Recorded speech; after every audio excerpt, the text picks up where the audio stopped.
Chinese soldiers preparing for battle. This is what Beijing wants to show the world. With each military drill, China is drawing ever closer circles around Taiwan. China has a clear goal: to gain control over the island. Are you willing to get involved militarily to defend Taiwan if it comes to that? Yes, that's the commitment we made. The United States is building up its military presence in the region and is practicing how to sink Chinese ships.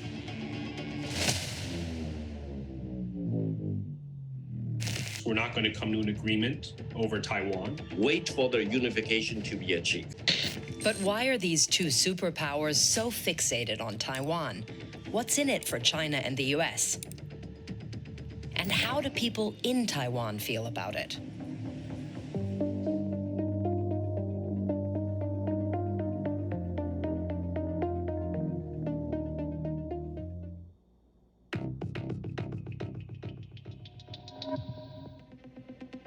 It's Taiwan's location that makes it a geopolitical flashpoint.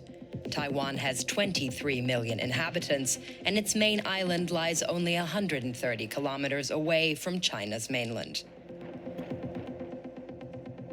These tiny islands right off the coast are also under Taiwanese control. And Chinese military drills around the whole of Taiwan are getting bigger and more frequent. In recent videos released by China's People's Liberation Army, Beijing has threatened to encircle the island. It sees Taiwan as part of its territory and says it's ready to use force if necessary to get it back. We'll talk more about the history and Taiwan's status later. For now, you need to know that in the late 1940s, there was a civil war in China between communists and nationalists. The communists won and took control of mainland China. And the nationalists fled to Taiwan. That laid the groundwork for today's tensions. The US has an ambiguous policy towards Taiwan. Since the late 1970s, it's recognized communist Beijing as the only legitimate government of China. But it has informal ties with Taiwan and is seen as the island's protector. Okay, let's go back to the map to understand why the US and China can't quit Taiwan. In some ways, Taiwan's strategic importance is about 3 choke points around the island. To the west, there's the Taiwan Strait. It's a key trade route for both Beijing and Taiwan, and also for everybody else. Almost all the world's biggest container ships pass through here. To the north, the Miyako Strait. It runs between Taiwan and these Japanese islands.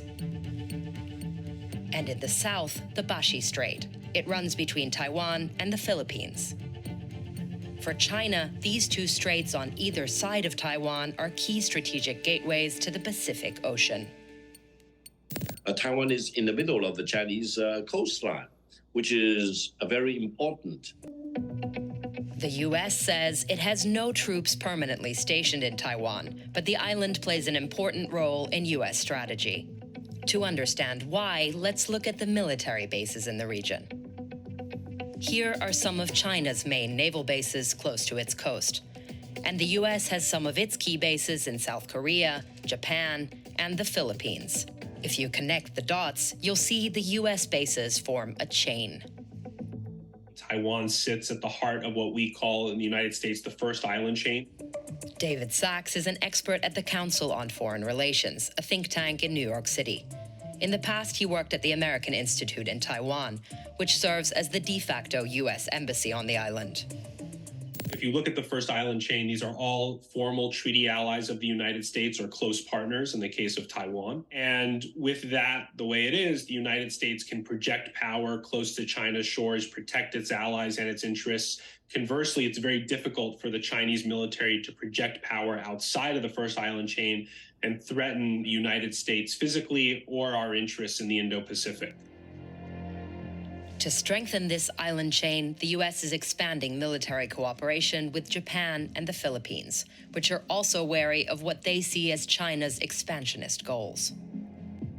For example, just last year, the US gained access to military bases in the north of the Philippines, right next to the Bashi Strait, one of those Chinese gateways to the Pacific Ocean we mentioned. Oh my gosh, put it out! Mom, hurry, hurry! Towel, yes. Hurry, I'm trying to open it. Here you can see American and Philippine troops conducting exercises in the waters nearby earlier this year. They even sank an old Chinese-built ship that the Philippine Navy used in the past. A clear message to Beijing. And obviously, China is not happy about the US island chain strategy. Beijing is rapidly modernizing its navy, in part to be able to break through the chain of US allies. For example, with the Fujian aircraft carrier. Here it is on sea trials earlier this year.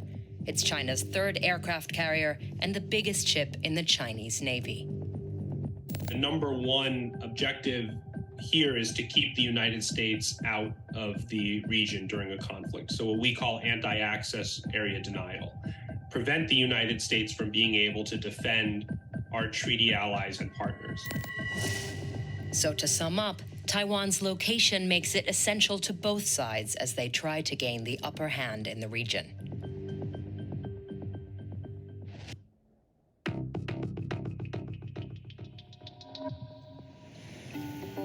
But the rivalry is also about money. Big money. Economically, the small island has an outsized importance for both China and the US, even though neither officially recognize Taiwan as a country. Both China and the US have significant trade links with Taiwan, and much of that business comes from just one company. TSMC, Taiwan Semiconductor Manufacturing Company. It produces microchips. Taiwan makes 90% of the most advanced ones in the world. Both the US and China are dependent on them, and so is everybody else. There's a good chance TSMC's semiconductors are in the device that you're using to watch this video right now. They're in new cars, fridges, and fighter jets.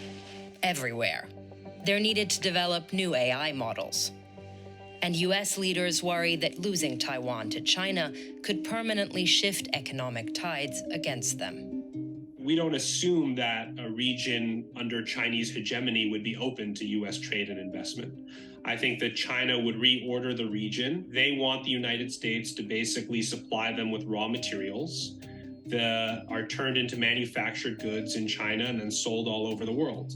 And there isn't really a role for the United States or other industrialized countries in that. So why is Taiwan so important to Beijing then?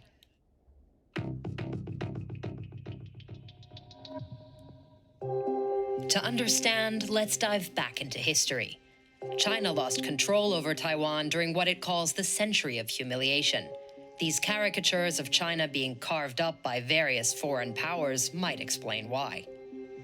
From the mid-19th until the mid-20th century, China was plagued by invasions and internal disputes.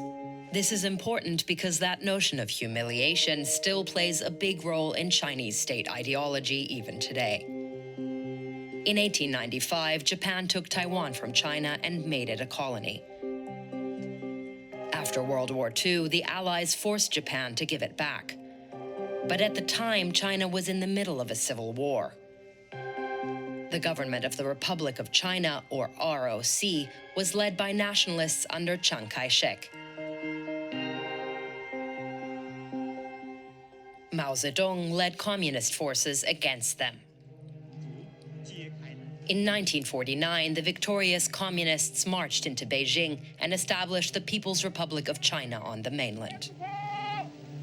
The defeated government of the Republic of China fled to Taiwan. That's why there are two governments that call themselves China. One on the mainland, the People's Republic of China, or PRC, and on Taiwan, the Republic of China, or ROC. The PRC government in Beijing sees Taiwan as a breakaway province and says there's only one China, even though they've never actually been in charge in Taiwan. Most of the world accepts this one China policy, including the US.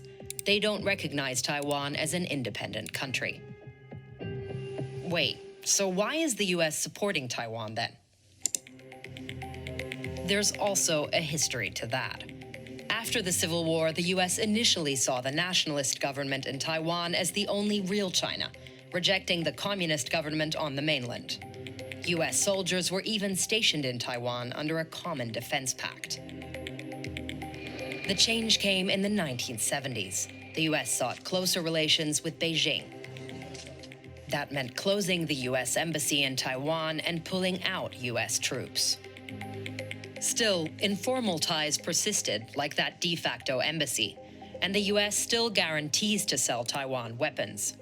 But they have a deliberately ambiguous policy on whether they would defend Taiwan.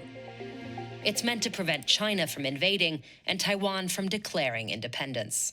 But there's one more factor that stands in the way of that. Taiwan represents something for both superpowers.